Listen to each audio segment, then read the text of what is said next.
días, un gusto saludarles con las primeras noticias de TV Ciudad en esta jornada de lunes, abriendo la semana informativa en este canal. 8 grados es la temperatura en estos momentos en Capital. Saludo cordial a quienes nos siguen a través de Uniradio, la radio de la Universidad de la República, 107.7 de FM, también por señal abierta, 6.1 por tvciudad.uy y por YouTube. Vamos a repasar rápidamente el pronóstico del tiempo para las próximas horas, que viene de frío, como ya dijimos, 8 grados es ahora la temperatura máxima, 11 grados es la máxima. Fresco, fresco, volvemos a los tiempos, por lo menos de semanas anteriores que teníamos frío. ¿Qué pasará mañana martes, 30 de julio, ya prácticamente en los últimos suspiros del mes? En menos 1 grado la temperatura mínima, 14 grados la máxima, el cielo estará algo nuboso sin perspectiva de lluvias. El miércoles 31, ahí cerrando julio, sí, 4 y 19, irá repuntando la temperatura cerrando el mes, también sin previsión de lluvias, aunque el cielo estará algo nuboso con periodos de cubierto. Muchos temas tenemos para compartir con ustedes hasta las 9 de la mañana y uno de ellos tiene que ver con la situación del Casmo, porque en estas horas se está definiendo y bueno, comienza a definirse el futuro de la mutualista con el envío de un proyecto de ley al Parlamento respecto a su financiamiento, un fideicomiso a la institución con apoyo de todos los partidos políticos. Además, así lo planteó el presidente de la República, Luis Lacalle Pou, quien bueno, dijo que no se descartaba o estaba sobre la mesa la intervención sin desplazamiento de autoridades.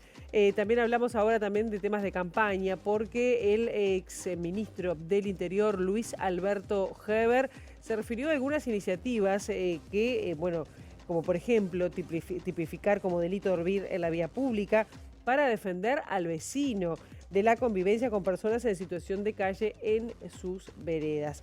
Desde el Frente Amplio la iniciativa fue cuestionada y el presidente de la fuerza política, Fernando Pereira, la calificó como triste a esta iniciativa. También vamos a estar hablando de fallas en el Estado, porque una investigación de Open Democracy relata el caso de un adolescente de 17 años que recibió 31 impactos de bala de goma, estando bajo tutela de un centro en convenio con el INAU.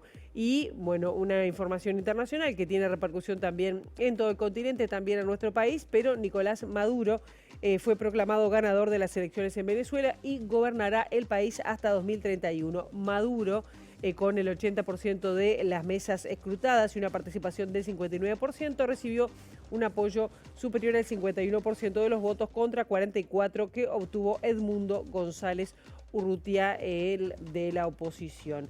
¿Qué pasará sobre las 8:30 de la mañana? Bueno, vamos a hablar de esta ley que finalmente aprobó el Senado de la República de extender la licencia paternal para favorecer los cuidados de los recién nacidos. Bueno, vamos a estar hablando con la abogada Ana Laura Alonso, que además está coordinando todo lo que tiene que ver con el tema de cuidados en el PIT-CNT, sobre ¿qué deja esta ley? ¿Soluciona el tema de los cuidados? ¿Por qué los padres muchas veces no se acogen a la ley que ya estaba vigente y que aún ahora sí se va a extender el plazo? Bueno, todo esto vamos a estar hablando con Ana Laura Alonso sobre las 8:30 de la mañana. Ahora, momento de abrir las ventanas hacia las calles de Montevideo para, con datos del Centro de Gestión de Movilidad, ver por dónde circular, por dónde no. @IMTránsito, @MB Transporte para seguir en tiempo real cualquier cambio en la circulación. Les adelantamos de todos modos que Gonzalo Ramírez, desde Juan Polié hasta Salterain,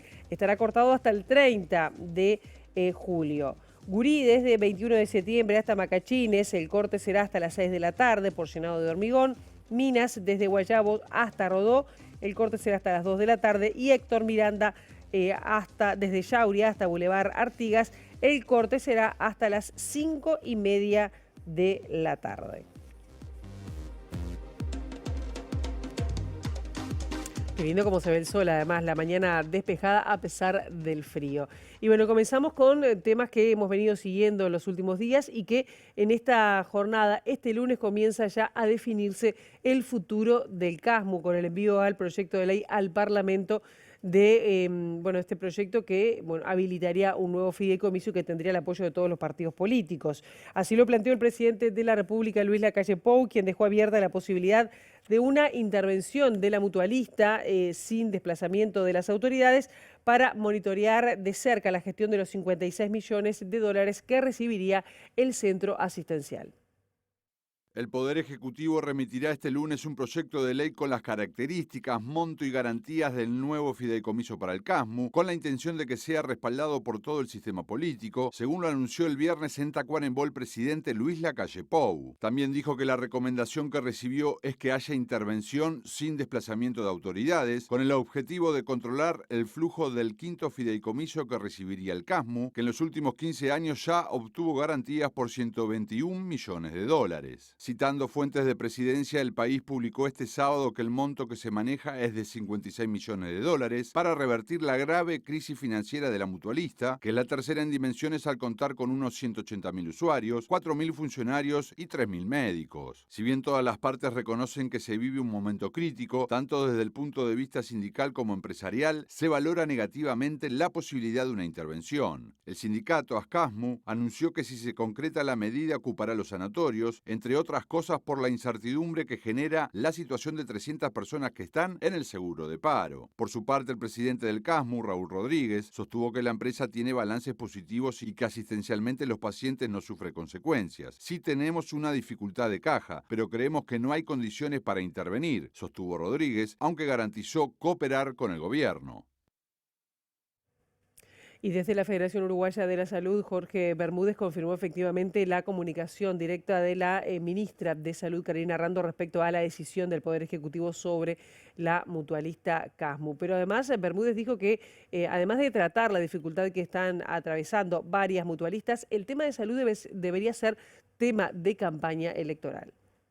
Nos llamó la ministra de Salud Pública a mitad de la tarde, quiero decir, a eso de las 5 y media de la tarde, donde no se estableció que el presidente estaba hablando de una recomendación de que se interviniera sin desplazamiento de autoridades a la institución CASMU y se le otorgara un préstamo para darle la liquidez que CASMU necesita, porque como todos sabemos, el problema de CASMU no es un problema vinculado a el patrimonio del CASMU, sino vinculado a la liquidez de la institución.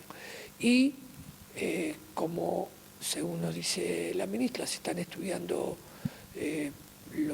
todavía los documentos, y como el CASMU no tendría patrimonio suficiente para acceder o no tendría los recursos necesarios para acceder a ese préstamo, se llevaría un proyecto de ley al Parlamento para que el Parlamento resuelva el otorgamiento del préstamo a la institución CASMU. Sin embargo, desde el Sindicato de los Trabajadores del CASMU hay cierta molestia porque no hubo una comunicación directa, pero además ya está resuelto por asamblea que ocuparán una vez se concrete la intervención, aunque sea sin desplazamiento de autoridades. Aseguraron además que viven desde hace 20 días una situación de angustia. Nosotros venimos desde hace 20 días con esta situación de angustia, se le sumaron 48 horas más y ahora se le están sumando 6 días más. Porque en definitiva lo que plantea, lo que dice el presidente está correcto, es que sugerencia, ¿no? Que puede ser eso o puede ser con intervención, con desplazamiento de autoridades. Sugerencia, bárbaro. Ahora después a eso se le suma que el lunes recién, el Consejo de Ministros armarán, ya lo tienen armado, mandará al Parlamento, por lo tanto ahí voy con el tema de los 6 días. Ahora, ¿la situación ha cambiado? Ha cambiado que probablemente le dé la plata a la institución. Ahora, hacia los trabajadores no sabemos, porque seguimos teniendo los 300 trabajadores en el seguro de paro y seguimos teniendo renuncias y compañeros que se han retirado, que eso suma a cerca de más de 800 trabajadores que no están hoy por hoy en la institución. Eso recién, sin lugar a dudas, la calidad de asistencia. Y bueno, en base a eso, nosotros ya tenemos resuelto con respecto a la intervención, ocupar el día que se decrete o que se efectivice y ahí esperar a las autoridades del Ministerio de Salud Pública que vengan a informar qué va a pasar con los trabajadores. Y en base a esos dos elementos que manejé anteriormente, es el tema del reintegro de esos compañeros que están en seguro de paro y, por supuesto, los puestos de trabajo asegurados del resto de los que estamos. El senador blanco Luis Alberto Heber presentó una serie de propuestas en materia de seguridad en el marco del Congreso del Herrerismo que se desarrolló este fin de semana. Dentro de las propuestas, por ejemplo, dijo que plantea la cadena perpetua revisable para homicidios graves, la deportación inmediata a personas extranjeras que sean condenadas por la justicia uruguaya y también establecer una pena mínima de 4 años para delitos vinculados al narcotráfico. En cuanto a aquel extranjero que delinque, hoy hay todo un trámite que demora años para sacarlo, para expulsarlo del país. Nosotros creemos que si alguien que viene a nuestro país delinque y es condenado por el juez, inmediatamente es deportado a su país de origen y no se le da la posibilidad de que vuelva. ¿Usted cree que el extranjero mueve la aguja en cuanto a lo que tiene que ver con el hacinamiento carcelario? No mueve la aguja. Yo estoy diciendo que no estamos dispuestos a bancar gente que venga a delinquir y a enseñar la delincuencia acá. Y creemos que tenemos que dar más penas para la organización narcotraficante y nos afiliamos, como siempre lo hemos dicho, a la propuesta que era del Guapo Larrañaga en la instancia de plebiscito, que aquel que es un homicida grave tenga cadena perpetua revisable. Revisable por quien, por las instituciones que de alguna manera pueden decir, bueno, cumplió la condena, pero en principio cadena perpetua para frenar esta ola de homicidios que genera sobre todo el narcotráfico en nuestro país, vengándose y matándose de las maneras más espantosas como hemos visto. Y otra de las propuestas presentadas por Heber tiene que ver cómo tipificar como delito dormir en la vía pública. Esta iniciativa fue cuestionada desde el Frente Amplio y el propio presidente de la coalición de izquierdas la calificó como triste. El vecino no puede más en ninguna ciudad del interior, ni de Montevideo y de Canelones, con la gente que está viviendo en la puerta de su casa o de su comercio, haciendo sus necesidades en la puerta. Entonces tenemos que defender al vecino. Los refugios existen y si faltan los tendremos que construir. Existen muchos refugios que hoy no están llenos, solamente se llenan con el tema del frío polar. Bueno, pero si la legislación va a funcionar durante todo el año, debería haber refugios suficientes para albergar a toda la población en situación de calle. Y luego también hay normativas de que si bebiste alcohol o consumiste drogas, no se te permite el ingreso. Entonces, ¿cómo se le da las garantías, no quitándole la garantía a la persona en situación de calle a poder dormir en algún lugar? Justamente, parte integrante del proyecto es la obligación del Estado que antes de aplicar el proyecto de ley y establecer un delito, tenga lugar como para hacer. ¿Está previsto construir refugios en ese proyecto? La idea nuestra sí. Bueno, fue ministro varios años. ¿Resolvió los problemas de seguridad? No. Que él nos dé clases de seguridad pública parece muy de ciencia ficción, ¿no? Le gustaría construir una política de Estado, pero sobre la base de estas barbaridades es complejo, ¿no? Cada campaña encuentran un eslogan para decir cómo van a garantizar la seguridad pública y la verdad que lo que han logrado es deteriorar la seguridad pública en el Uruguay. Y tampoco hay acuerdo dentro de la coalición porque el candidato presidencial por Cabildo Abierto, Guido Manini Ríos, también rechazó la posibilidad de penalizar a quienes duermen en la calle. Por supuesto que no compartimos. Si hay gente en situación de calle es porque la sociedad ha fracasado, viene fracasando desde hace muchísimo tiempo en impedir que haya gente en situación de calle, en darle a esa gente las oportunidades y las posibilidades de tener otro tipo de vida. Acá hay un tema muy complejo, desde adicciones a falta de familia, soledad, hay un montón de temas que la sociedad está fracasando en tratarlo. No es con cárcel que arreglamos un tema de esto, no es con cárcel, nosotros no estamos de acuerdo. Y vamos ahora a otros temas porque a un año de su fuga de Bolivia y en medio de una presión por haberse arrestado a su esposa en España, el narcotraficante uruguayo Sebastián Marcet niega haber amenazado con matar a fiscales y jueces paraguayos concretamente. Dijo que se trató de una amenaza jurídica. Hace una semana, el narco uruguayo Sebastián Marcet, buscado internacionalmente por Interpol a pedido de Paraguay y Bolivia, sostuvo que como mínimo buscaría destituir y encarcelar a las y los magistrados que lo investigan desde Paraguay, según audios difundidos por el programa Santuiseña. Por estos dichos, el ministro del Interior de Paraguay, Enrique Riera, anunció que ordenaría una custodia especial para jueces y fiscales, teniendo en cuenta como antecedente el asesinato del fiscal Marcelo Pecci en Colombia, crimen del cual es sospechoso el grupo liderado por Marcet. En las últimas horas, el medio paraguayo NPI recibió 3 audios de Marcet respondiendo si su intención había sido amenazar a los magistrados. Está bien claro los audios que yo no amenacé a nadie, pero bueno, que sigan con el circo ese que vienen montando hace tiempo. Ya ahora montaron un circo nuevo de que yo amenacé. Está más que claro que yo no amenacé a nadie. Mi amenaza fue jurídica, que con mis abogados voy a lograr en algún momento que se destituya por lo menos a fiscal, jueza, todos los que tengan que ver con ese caso que persigue a mi familia durante tanto tiempo sin tener ningún delito cometido por parte de ellos. Y aseguro como Sebastián Marcet, que me llamo, que ese circo se les va a caer, por lo menos con mi familia. Seguimos ahora en temas políticos porque el Congreso de Cabildo Abierto eligió a Lorena Quintana como compañera de fórmula de Guido Menini Ríos de cara a las elecciones de octubre. Lorena Quintana obtuvo más apoyo que la exdirectora del INISA, Rosana de Olivera. Soy médica de familia, he trabajado muchos años en policlínica comunitaria, en la puerta de emergencia de un hospital. Me formé en la especialización en el tratamiento de las adicciones, en políticas de drogas. Traje a Uruguay a través del Ministerio de Salud Pública un programa llamado Familias Fuertes. Integro actualmente la dirección del programa Prevención y Abordaje de las Adicciones. Sin duda que para Cabildo Abierto, y en eso entiendo que es por eso nos complementamos en esta fórmula, el tratamiento de las adicciones es prioridad.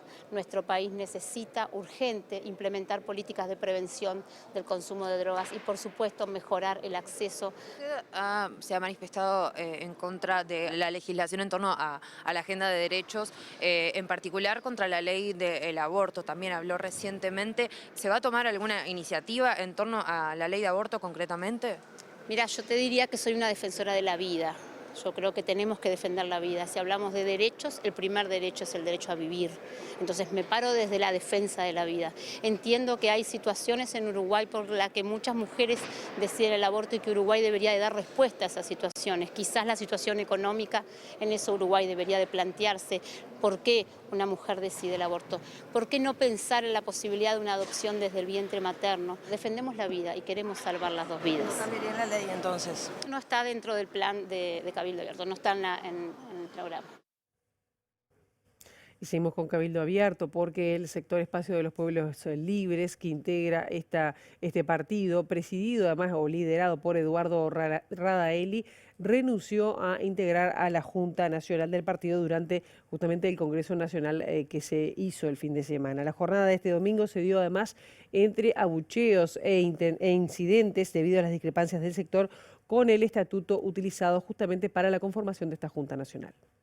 Me tiraron una botella de plástico, siempre hay alguna persona apasionada que no se sabe controlar, pero bueno, no fue nada grave. ¿Vino el sector de Radaeli que anunciaron una renuncia al órgano nacional del partido? No, realmente no lo sé porque yo estaba de espaldas. Bueno. Anunciaron su renuncia, ¿no? Sí, ellos anunciaron su renuncia, pero bueno, pienso que van a meditar y van a ver que tienen que seguir participando de las instancias orgánicas de Cabildo. No vi ningún incidente. Pero acá en las tribunas lo vieron. Yo no lo vi. Hubo algunos cabildantes que entendieron que el que rige no es el primero, es el segundo, entonces de ahí su diferencia y su disposición a no integrar la Junta. Pero yo pienso que esto se va a zanjar, incluso hemos convocado para un congreso a fin de año para, si hay alguna diferencia en cuanto a la interpretación de los estatutos, bueno, corregirlo en un nuevo congreso. ¿Qué interpretación se hace de que una jornada que tiene como fin ratificar una fórmula, un congreso, una convención como esta, termine con abucheos y con incidentes de estas características? Bueno, abucheos, digamos, las distintas agrupaciones tenían su impronta, su alegría. Yo creo que todo el mundo habló, todo el que quería hablar hizo uso de la palabra. Una investigación de Open Democracy relata el caso de un adolescente de 17 años que recibió 31 impactos de bala de goma estando bajo la tutela de un centro del INAU. Las autoridades del INAU conocen la situación pero no han tomado ninguna medida. El medio internacional Open Democracy publicó una investigación donde expone que en un hogar de menores de Montevideo en convenio con INAU, en 2023 un varón de 17 años recibió 31 impactos de balines de goma de la policía durante un operativo. En el mismo lugar, una adolescente fue abusada sexualmente por un funcionario y 4 explotadas con fines sexuales mientras vivían allí. Todo esto sucedió bajo la supervisión de autoridades técnicas y con el conocimiento de las autoridades políticas. La investigación relata que el operativo policial por el que fue herido el menor no tuvo consecuencias penales. Además, una investigación administrativa del INAU constató una actuación negligente del centro donde ocurrieron los hechos y concluyó que el episodio policial fue una grosera agresión lesiva de los derechos humanos. Pero las autoridades no adoptaron ninguna medida. Sumado a esto, INAU continúa hasta el presente pagando el convenio con la fundación que gestiona el centro y abona una cifra superior a la pautada. El artículo describe casos de negligencia en distintos niveles del INAU y expone una lenta e inamovible burocracia. Bien, vamos a otros temas, pero seguimos en temas políticos, porque la decisión de que Yamandú Orsi no participe en actividades donde haya más de un candidato de la coalición de gobierno es del Frente Amplio. Así lo dijo el presidente de la coalición de izquierda, Fernando Pereira. En este sentido, desestimó los cuestionamientos al respecto del nacionalista Álvaro Delgado y también del colorado Andrés Ojeda y subrayó que es ilógico que un candidato debata contra 4. Hay varias listas del Frente Amplio que votaron más que Ojeda. Digamos, yo tendría la misma preocupación. Si esa preocupación se la va a sacar preguntándole cosas a Orsi, Orsi no está para responder cuestionarios de Ojeda. Orsi está para responderle al pueblo uruguayo que no está representado por Ojeda. Nuestra campaña no la vamos a marcar por los matices que algún candidato quiera ponerle, sino por los objetivos de campaña que hoy hemos trazado acá, y que es que el Uruguay no merece un gobierno de este tipo y que hay muchas cosas que hay que cambiar y que el Frente Amplio la va a cambiar. Esta fue una decisión del Frente Amplio.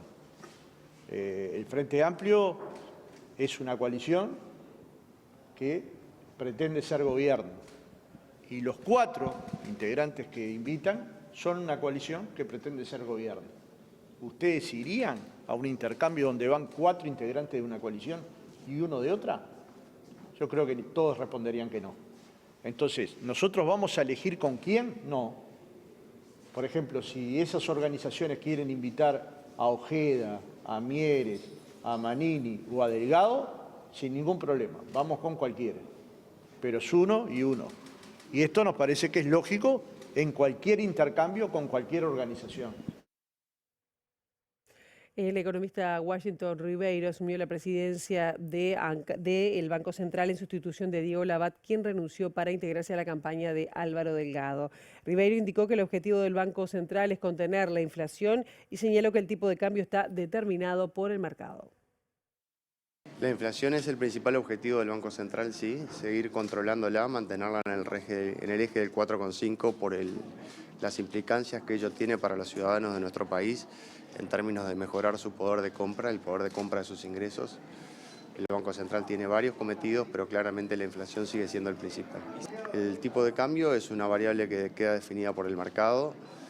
El Banco Central ha hecho un enorme esfuerzo porque ese mercado funcione de la manera más fluida posible y el tipo de cambio hoy está dado por el valor que el mercado entre el juego de la oferta y la demanda determina. En la medida que el país avanza en sus niveles de desarrollo y crecimiento, la moneda es cada vez más fuerte, por lo cual encontrar los factores que determinan la competitividad de un país y mucho más allá del valor del tipo de cambio, sino que implica ir a los fundamentos, al nivel de competencia, al nivel de apertura comercial, a la desindexación, a la mejora de la calificación de nuestros trabajadores, entre otras cosas, entre otros aspectos.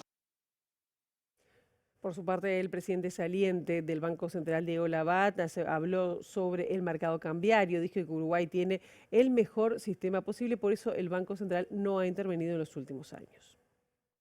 Nosotros tenemos, desde el principio de esta administración, un tipo de cambio flotante, donde el tipo de cambio lo termina definiendo la oferta y la demanda. Para un país chico, abierto y que quiere ser cada vez más abierto, yo no tengo ninguna duda, la mejor solución el mejor régimen cambiario que puede tener Uruguay es tener un régimen de flotación pura. Por eso nosotros hace casi 3 años que no intervenimos en el mercado de cambio.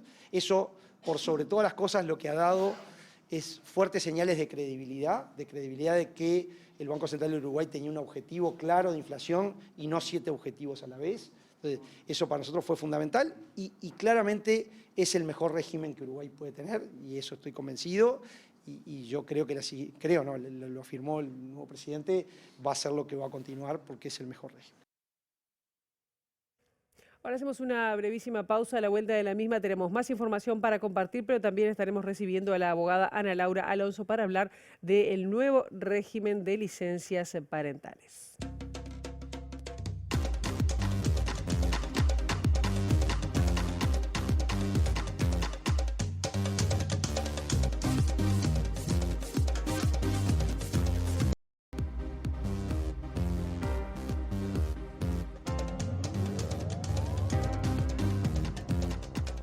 Y en este segundo bloque de MB Noticias vamos a hablar de un tema que, presten atención, importa a hombres y mujeres, no sé si sobre todo a hombres, pero bueno, lo que es la licencia paternal, que bueno, es un proyecto que se aprobó ahora en el Senado hace menos de una semana y que vamos a hablar con Ana Laura Alonso, abogada y además integrante, coordinadora, asesora de la Comisión de Cuidados del PIT-CNT. Ana Laura, un gusto que estés con nosotros esta mañana. Muchas gracias por la invitación.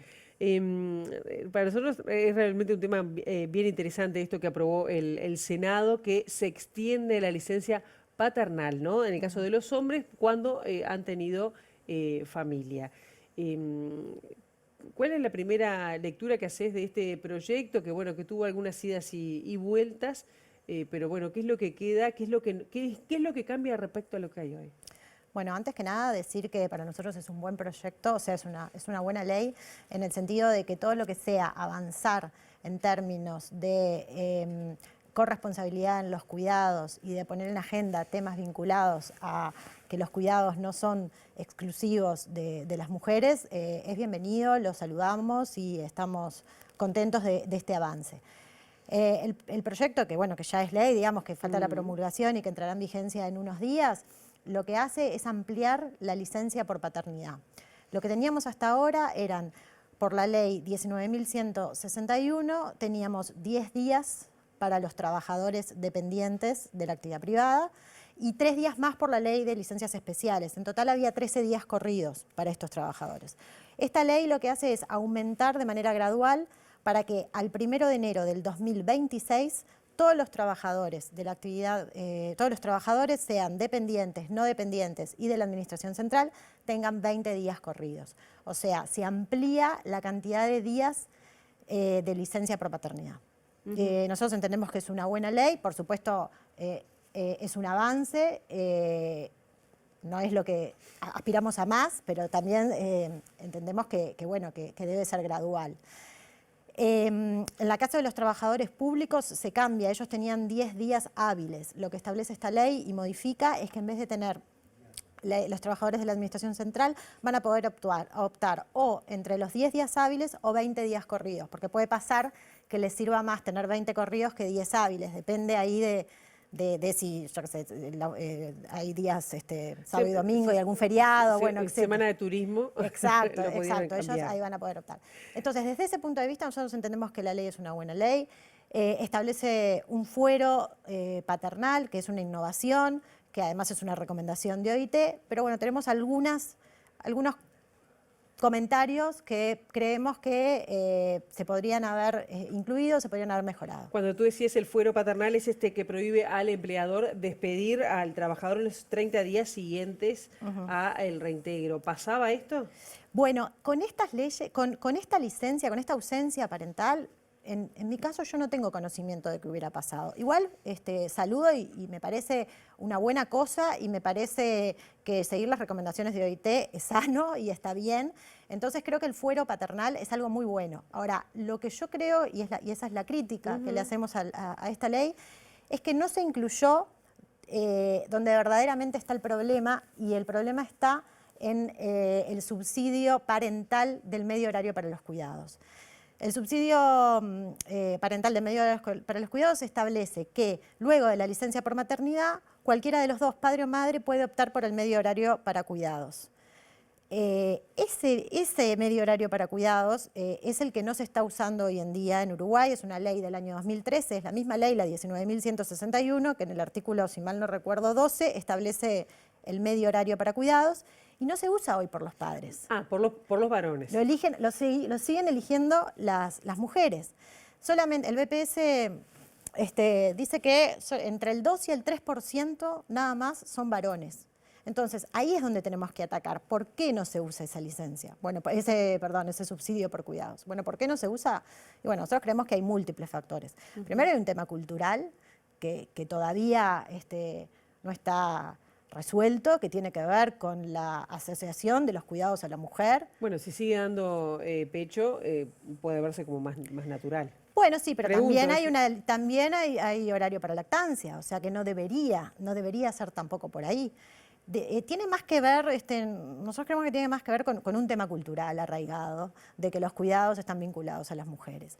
Y también hemos tenido casos de trabajadores que, tanto por sus propios pares, pero también por la empresa, no está bien visto usar el subsidio para los cuidados. O sea, no es grato para algunas empresas que lo usen. Incluso, en mi caso como abogada, yo tuve un caso en el que siempre lo cuento, en el cual el trabajador fue despedido por hacer uso del medio horario para cuidados.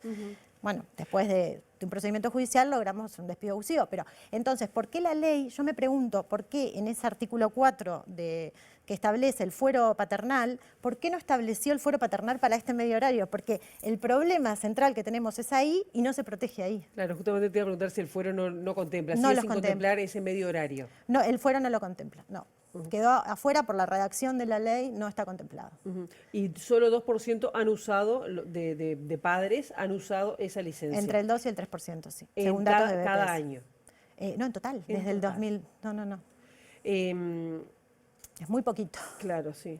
¿Qué deja afuera esta ley, además de esto que decís? ¿O cómo se debería ampliar el tema de los cuidados? Dado que además nacen cada vez menos niños y niñas, ¿no? Bueno, sí, en la discusión yo me tomé el trabajo de estudiar los antecedentes del proyecto. Es una ley que sale por unanimidad, todos los partidos la votaron, y yo creo que eso es una buena cosa.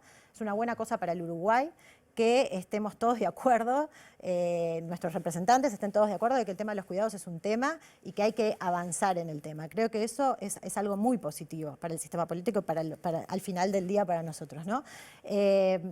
Ahora, lo que vi es que no hubo discusión a fondo, digamos, salió como muy, por ejemplo, en la comisión, tanto en la comisión de diputados, que fue donde, porque entra por iniciativa de dos representantes, una representante del Partido Colorado y un representante del Partido Nacional, no se invitó a nadie no se recibieron delegaciones. No se recibieron delegaciones, pero yo digo, bueno, no se recibió ni el PIT-CNT, no se recibió las cámaras, no se recibió la sociedad civil, no se llamó a la red Pro Cuidados a ver qué no se recibió, no entendieron, bueno, esto es un avance, que lo es, por supuesto que lo es, pero bueno, quizás si se hubiera escuchado a la sociedad civil organizada, se hubiera podido avanzar de repente con cuestiones mínimas en que el proyecto tuviera alguna cosita más como esta que yo te comento.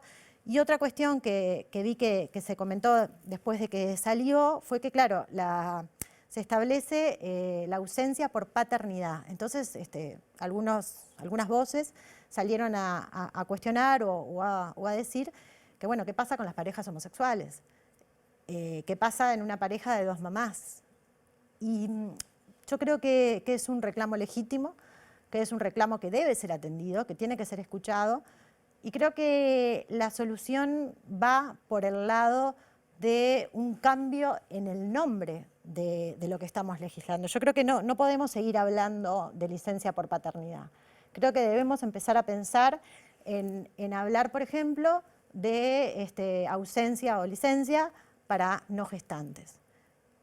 Y no por paternidad, porque bueno, si es para no gestante podríamos Claro, pero ahí incluir... puede entrar, echa la ley, echa la trampa, tendría que ser, o parental, ¿no incluiría?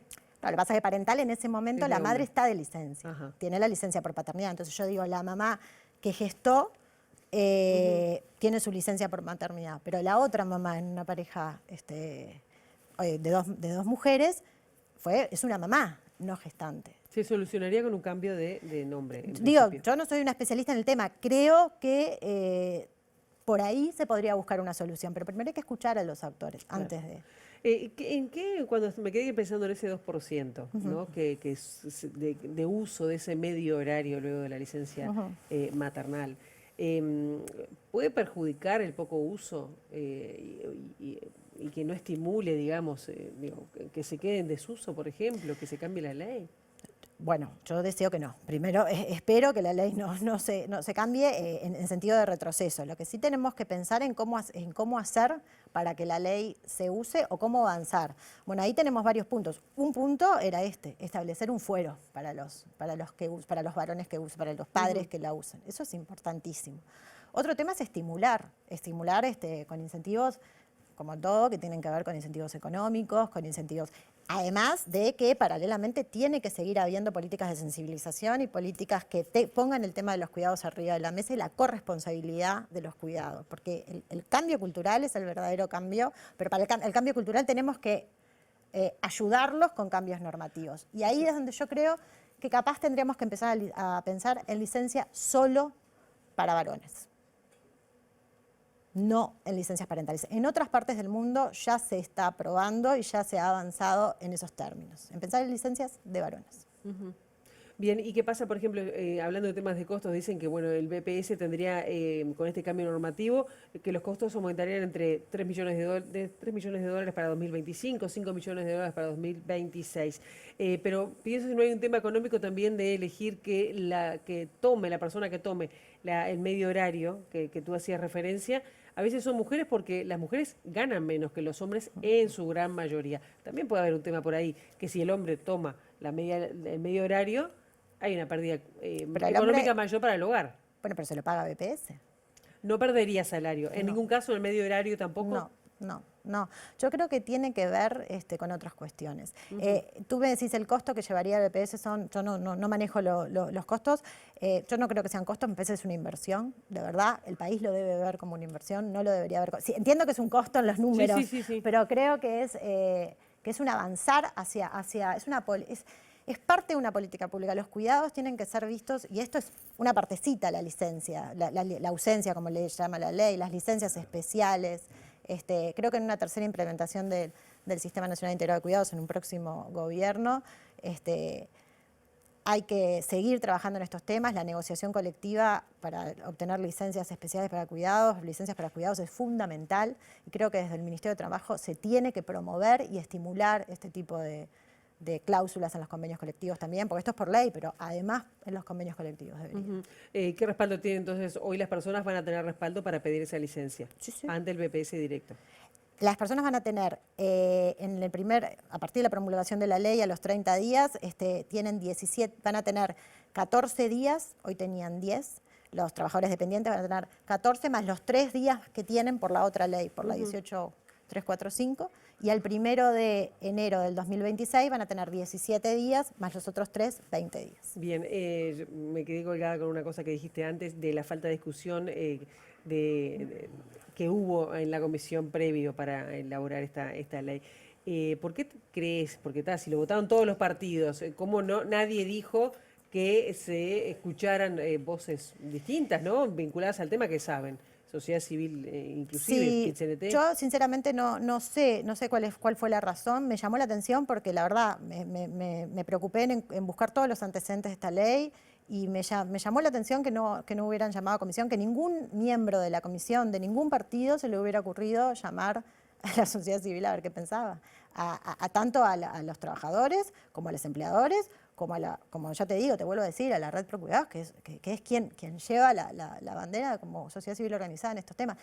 Nadie entendieron, los legisladores entendieron que ellos, sin escuchar, podían resolver. Y vuelvo a decirte, es una buena ley, pero podría haber sido capaz mejor en algún punto.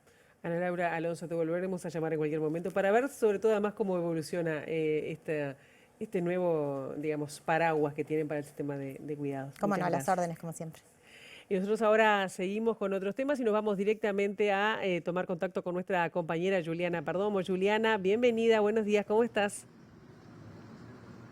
Gracias, Pilar. Buen comienzo de semana. Los convoco para hablar de las paradas inteligentes porque recientemente la Junta Departamental aprobó la adjudicación del proyecto de la comuna y vamos a empezar a ver cambios, no solo en la estructura, sino también con tecnología que va a permitir contar con información en tiempo real para mejorar el sistema de transporte. Y para más detalles estamos con el edil Claudio Visillac del Frente Amplio. Muchas gracias por estos minutos.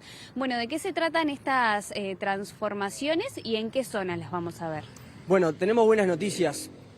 Primero porque estamos concretando, dando la anuencia para adjudicar un tema que veníamos trabajando hace mucho tiempo.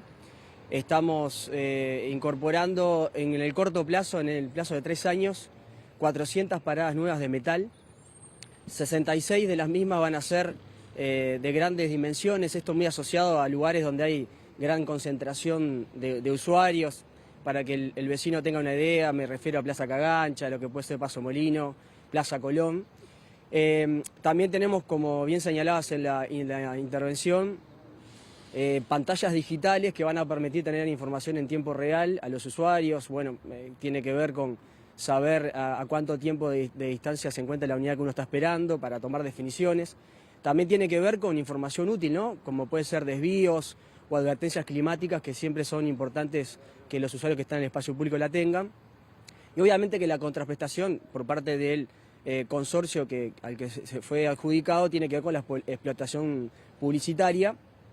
En esa publicidad, cada 5 minutos que pase el consorcio, 1 minuto va a corresponder a la Intendencia de Montevideo, también para pasar información útil. Esto se complementa con las paletas de información estáticas, que también van a pasar información sobre eventos, actividades y políticas y programas de la Intendencia de Montevideo. Pero también tenemos en esta concesión a 15 años más de 1.500 reparaciones y mantenimientos que vamos a tener, tanto de paradas con estructura de metal como las que son de madera. Es una inversión que va a rondar los 25 millones de dólares, que son 100% puestos por el privado. Aquí hay un costo cero para la Intendencia de Montevideo. Eso es importante señalarlo porque en los primeros 3 años vamos a ver el cambio que te señalaba en cuanto a las estructuras nuevas, pero después hay un mantenimiento que está obviamente muy vinculado al deterioro, pero también lamentablemente a la preocupación que tenemos por el vandalismo en el mobiliario urbano. Y se incorpora tecnología que se suma a lo que ya teníamos a bordo, como era el Wi-Fi, el aire acondicionado, los cargadores USB, que también van a ver en estas paradas nuevas que se van a instalar. Y es una política que venimos desarrollando donde ponemos el eje principal en el transporte colectivo, porque estamos también incorporando unidades eléctricas, que obviamente lo que tiene que ver con la eficiencia y los beneficios sobre el ambiente es notoriamente necesario. La accesibilidad, incorporando también la modalidad de recarga STM por lo que tiene que ver con páginas web, para no hacerlo solamente en los locales de recarga. En fin, bueno, un montón de medidas que tienen que estar priorizando el transporte colectivo, bueno, con esta medida que también la anhelábamos hace mucho tiempo. Claudio, ¿cómo correr los plazos a partir de ahora? Es un proyecto que va a trascender la administración. Claro, es una concesión a 15 años. Hay 2 plazos que corren en paralelo. El primero es a partir de la notificación al Tribunal de Cuentas. Ahí empieza a correr el plazo de la reparación y el mantenimiento. Ahí el adjudicatario tendrá 60 días. Y luego corre el plazo, en cuanto a la notificación, el plazo para las estructuras de metal y lo que es las pantallas digitales, el plazo de 180 días. por lo cual con mucho optimismo nosotros estamos pensando que antes de fin de año ya vamos a tener en los espacios públicos de Montevideo, en terminales, en paradas de ómnibus, los primeros cambios visibles para los montevideanos. ¿Esta nueva tecnología irá acompañado quizás de cámaras o de algún otro tipo de cuidados para evitar los determinados vandalismos que se dan en algunas zonas? Sí, seguramente las ubicaciones, la mayoría van a corresponder a donde las ubique el consorcio al cual se adjudicó, porque obviamente está muy relacionado con la rentabilidad que tenga en cuanto a la explotación publicitaria, pero hay un porcentaje que se va a guardar la Intendencia de Montevideo para poder ubicarlas en terminales y en lugares que garanticen la proporción en el territorio en cuanto a esta nueva tecnología y estas nuevas paradas, y eso obviamente va a estar cruzado con la posibilidad de tener cámaras de vigilancia y cuestiones que aseguren que la inversión que se haga sea duradera. Muchísimas gracias. Muchas gracias. Bueno, Pilar, así pasaba la palabra del edil del Frente Amplio a propósito de este proyecto que se aprobó de la Intendencia de Montevideo, así que en los próximos meses vamos a comenzar a ver cambios con nuevas paradas y también la reparación en otras que ya están instaladas. Muchísimas gracias, Juliana, por esta información. Y uno de los temas centrales de estas últimas horas en este continente tiene que ver con las elecciones de Venezuela que se desarrollaron este domingo. Y el domingo en la noche aquí hubo una concentración en la Plaza Independencia, con la presencia además de algunos legisladores del Partido Nacional y del Partido Colorado. Cientos de venezolanos se manifestaron, como decíamos, en Plaza Independencia mientras se desarrollaban las elecciones. Criticaron las exigencias electorales que impidieron a una gran cantidad de personas inscribirse para votar desde el exterior. En el caso uruguayo, solo pudieron votar 416 de las más de 30.000 personas de origen venezolano que viven aquí. La cantidad de filtros que nos pusieron acá, el CNE principalmente estableció una serie de filtros a la cédula uruguaya, en donde ellos exigían que el residente legal tuviese una vigencia mayor a 5 años. El residente legal en Uruguay, la cédula la vigencia es de 3 años, por lo tanto no aplicaba ese filtro para nosotros. Y los ciudadanos legales que sí tienen una vigencia mayor en la cédula, todos aquellos ciudadanos legales que tenían menos de 1 año, tampoco les fue permitido poder habilitarse, por lo que en esta ocasión solo 29 venezolanos fueron los que lograron actualizar sus datos y ya el resto venía de las elecciones anteriores a esta. Ustedes están en diálogo con ciudadanos venezolanos que residen en otros países, ¿saben si esto está ocurriendo en otros lugares también? Sí, el tema de los filtros que fueron aplicados, esto sucedió en la mayor parte del mundo, donde pusieron todas las trabas habidas y por haber para impedir que la mayoría de los venezolanos se pudieran inscribir en el registro electoral.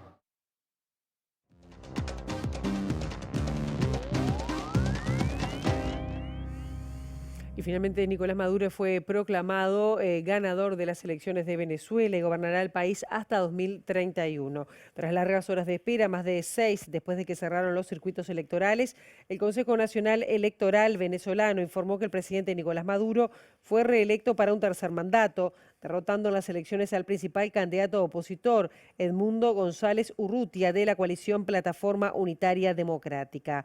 Maduro, con el 80% de las mesas escrutadas y una participación del 59% de las personas habilitadas, consiguió 51 con 20% de los votos, contra 44,20% que obtuvo González Urrutia.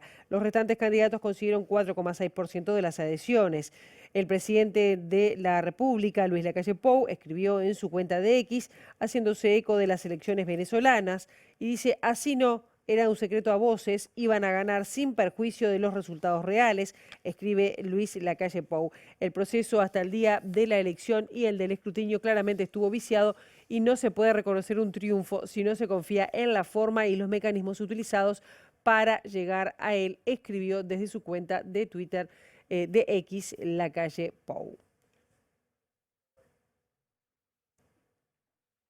Bien, y vamos a otro tema internacional que también ha concitado la atención. Los países del G20, reunidos en Río, Brasil, se comprometieron a cooperar para evitar que las personas ultra ricas eludan sus obligaciones fiscales en el documento aprobado en Brasilia por los ministros de Finanzas del Foro y que cita además la propuesta de Brasil de crear un impuesto universal sobre la riqueza de estas personas en 2025.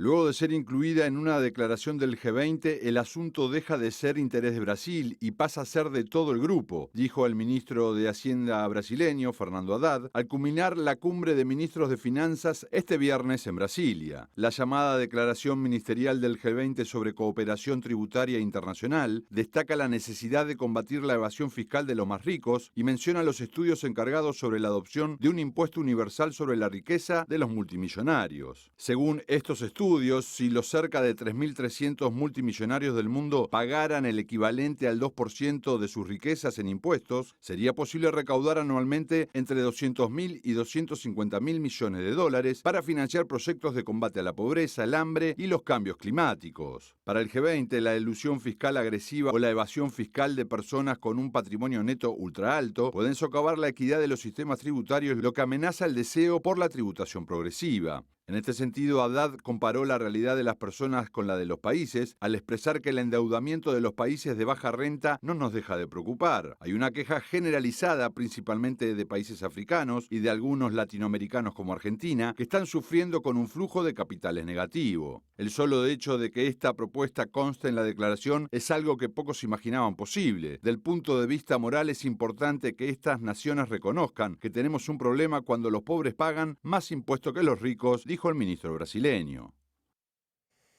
Hasta aquí llegamos con esta primera edición. Ahora quedan en compañía de Ciudad Viva. La actualización informativa será a las 13, a las 18:55 y nosotros volvemos bien tempranito mañana a las 8 con las primeras noticias de TV Ciudad. Pasen ustedes muy buena jornada y a abrigarse.